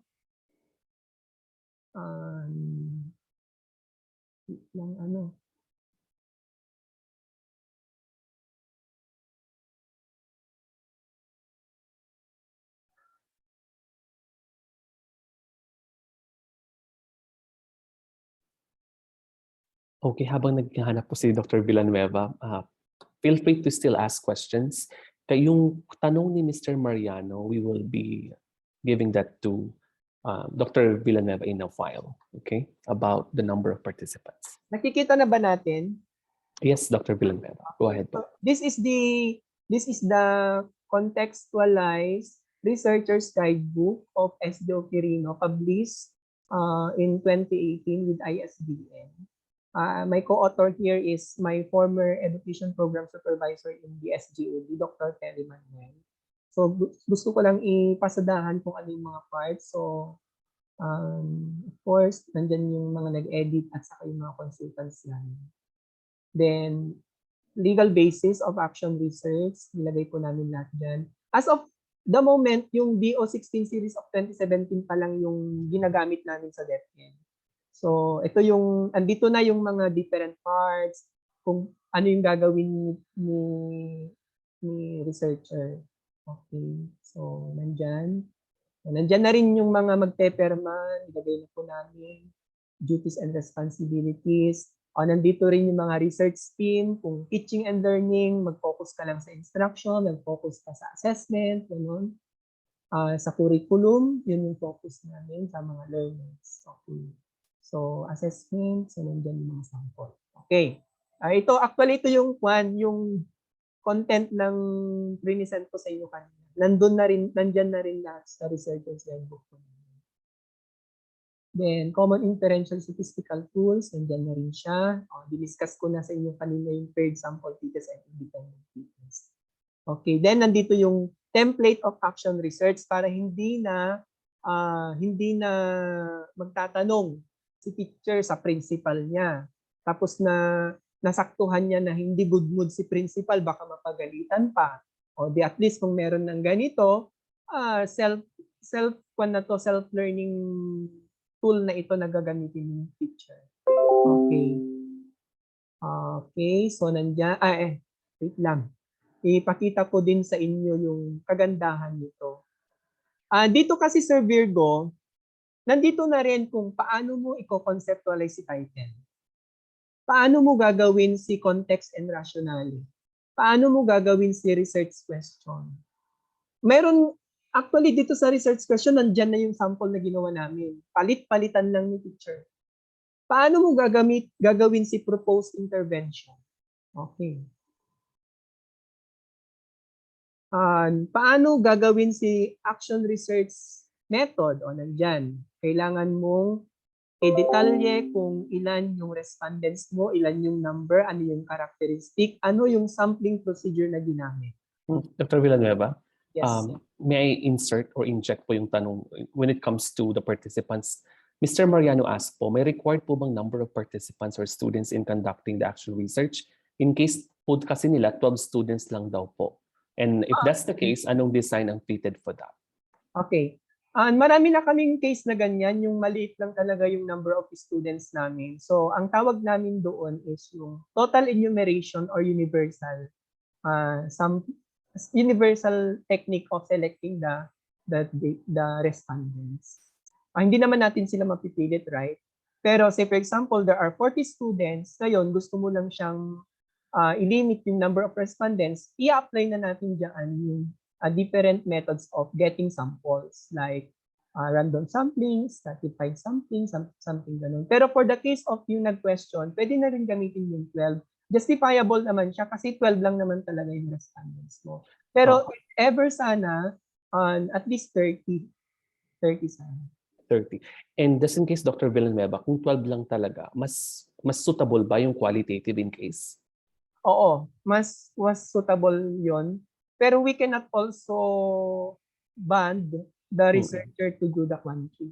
Pwede rin siya. Marami na kaming cases na ganun, 12 lang. Tinatanggap na. Alright po. Pero yun nga, ang gina-justify nila doon sa experiences na ng mga learners about the intervention. Okay, so tuloy po tayo. Sa action research work plans and timelines, meron na rin kaming template dyan. Okay, nandyan na rin yung cost estimate. Okay. Nandyan na rin yung pan namin, yung guidelines namin. dapat gagamit ka lang ng A4, tapos ano yung gagamitin mong font. Kung hindi siya tumugma doon sa mga ganon, ibabalik na namin, din na namin siya babasahin. Kaya naging masunurin yung mga teachers na namin. In terms Dr. of, Villanueva, yes po.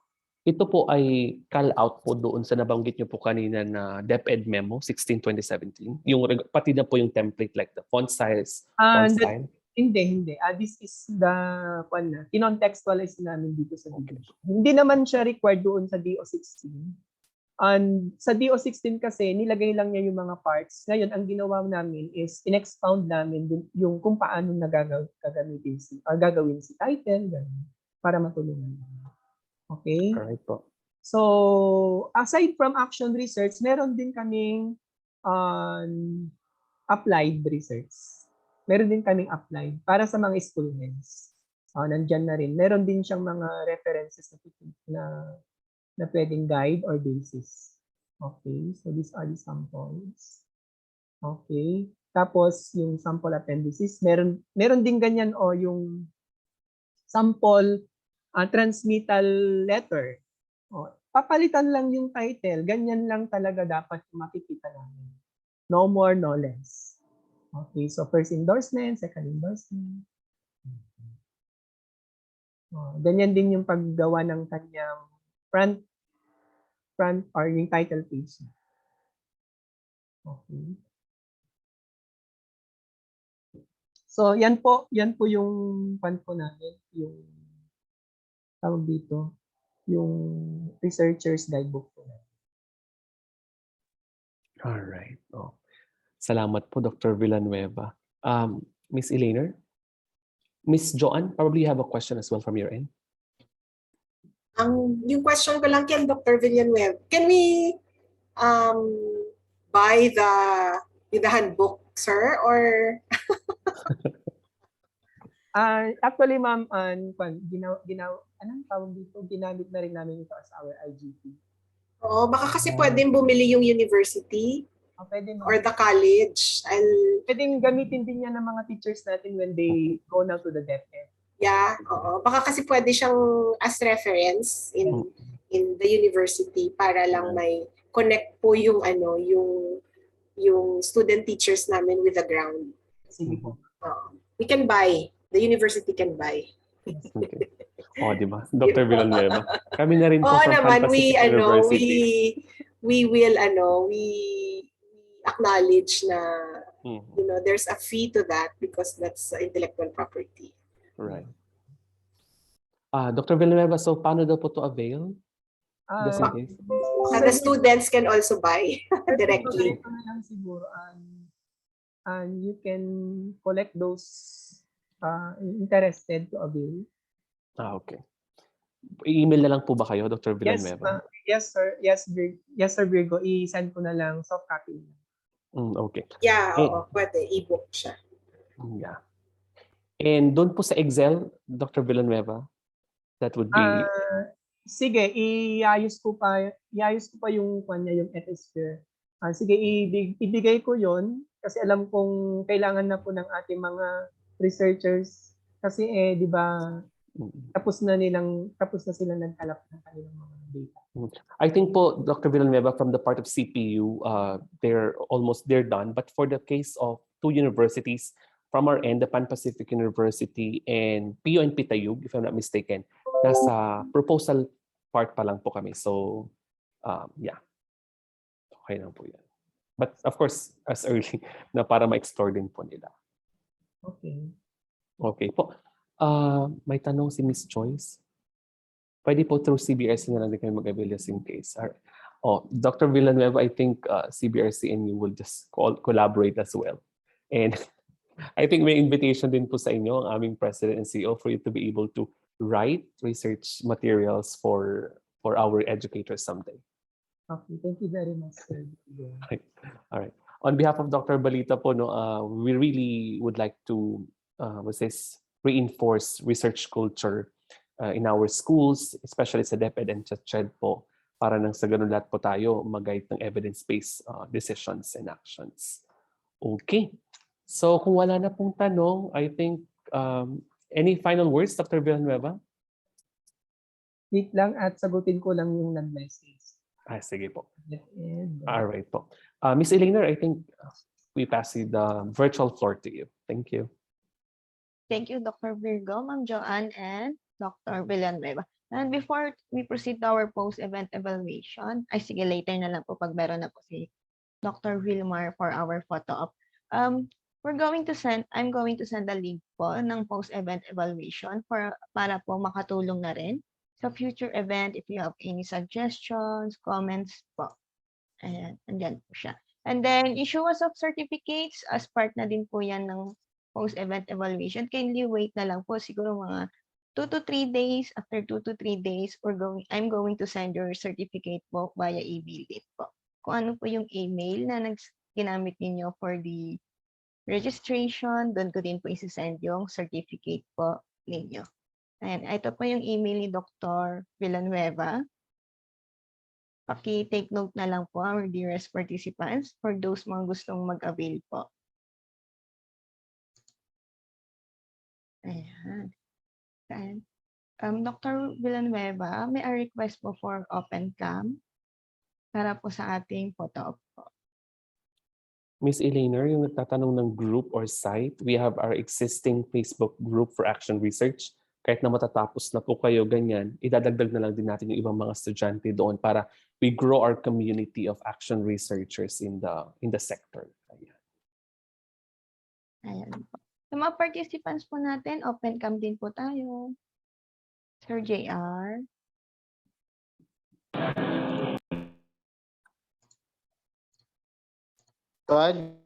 Ma'am Elena for photo op. Nasa labas lang po. Thank you. Ay, sige po. Sige, ako ano lang po. Open cam lang po tayo, no? Okay. For the first panel, 1, 2, 3. For a while po. Next panel. Smile lang po. Open cam. 1, 2, 3. Next. 1, 2, 3. Next po. Marami-rami po to. Ayan yung iba ayaw mag-open cam. Alright. Ayan po. Emily, last message, Sir Virgo, Ma'am Joanne. For my part, Miss Joanne siguro, not Miss Joanne, Ma'am Elena, I think my concern regarding dun sa payment nila for the certificate. So, probably doon na lang din ba sa link na binigay mo ng post-event evaluation, or we'll just give you our email, the Cbrc training@gmail.com for those who were not able to settle their online payments. Miss Elena, probably you can say more about it. So, bali, yung sa registration, may mga iba po hindi po nakapag-register. Since clinose ko na po siya kasi mga 15 minutes before the webinar. Well, send na lang po sa Cbrc training, then i-acknowledge ko naman po siya based on dun sa payment since may ano po tayo doon ng without certificate and with certificate. For those with certificate, rest assured po na may bibigay po yung certificate po ninyo. Ayan po yung sample. Ayan po. Just wait na lang po sa inyong email po na message. Tapos po yung mga nag-raise hand po, ay wala na, binaba na po. I think it's about the certificate, really. May umahabol pa yata. Ayan. There you go. Miss Joanne, from your end, probably we can hear a few words from the Dean, if she's still here. I don't know if Ma'am is here. Or anyone from our faculty po to share also final insights or thoughts about our I don't session. know also if they are here kasi may ISO audit kami ngayon.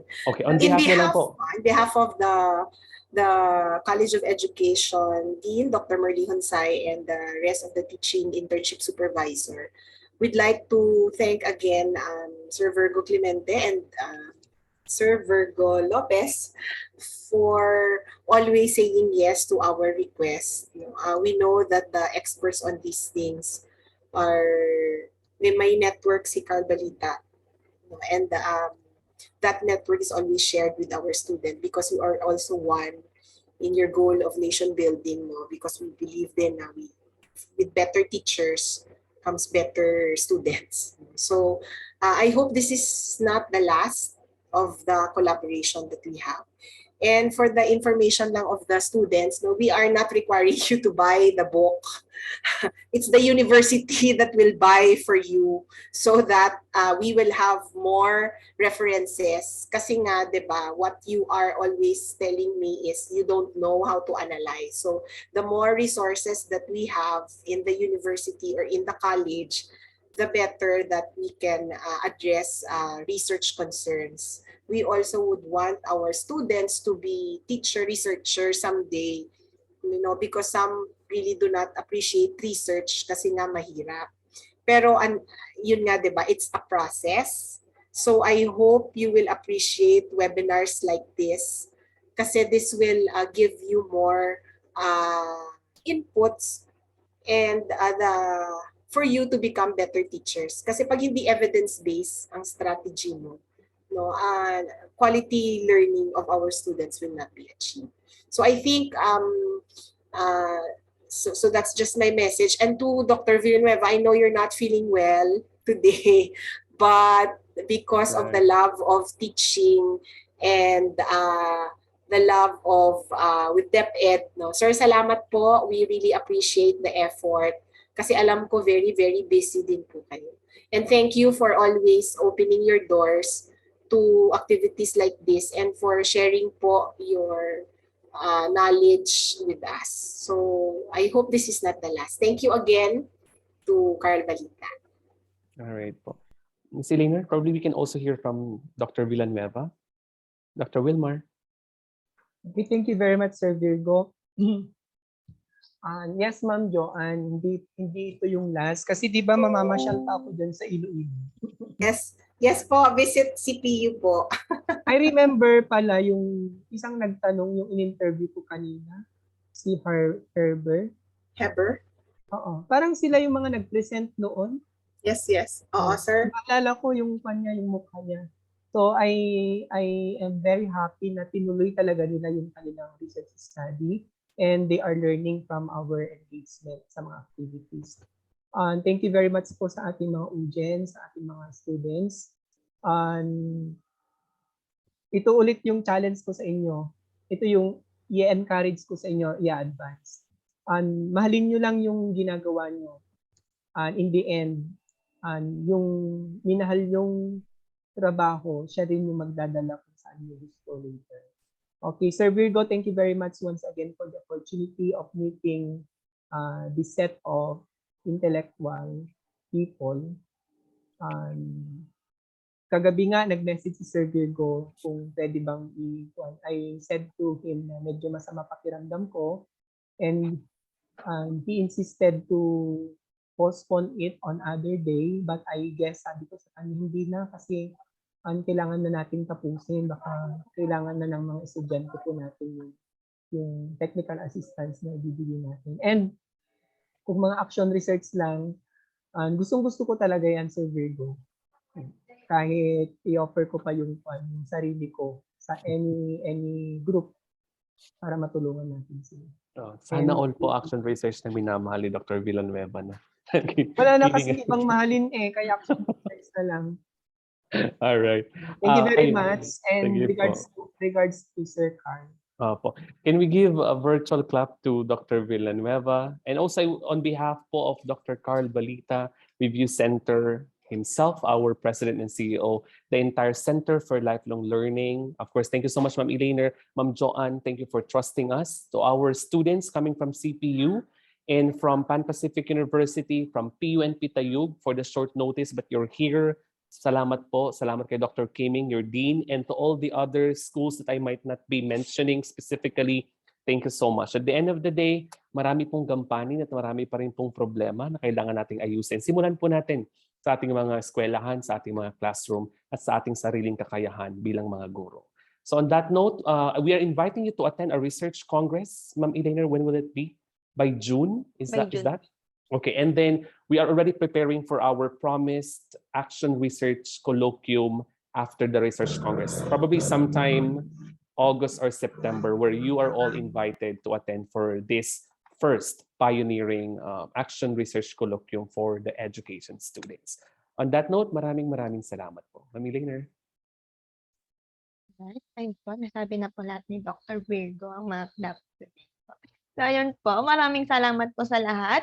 Sa next event, see you po, and we hope na lahat ng participants po today makita po din na lahat. Ayun po, bye po, ingat po sa lahat, and have a nice day ahead po. Dr. Villanueva, thank you so much po. Thank you din po. Ingat. Get well soon, Thank Dr. you. Wilmar. Thank you, Sir Virgo, Sir Wilma, Dr. Wilmar, Ma'am Eleanor, Salamat Ma'am po. Joy. Thank you.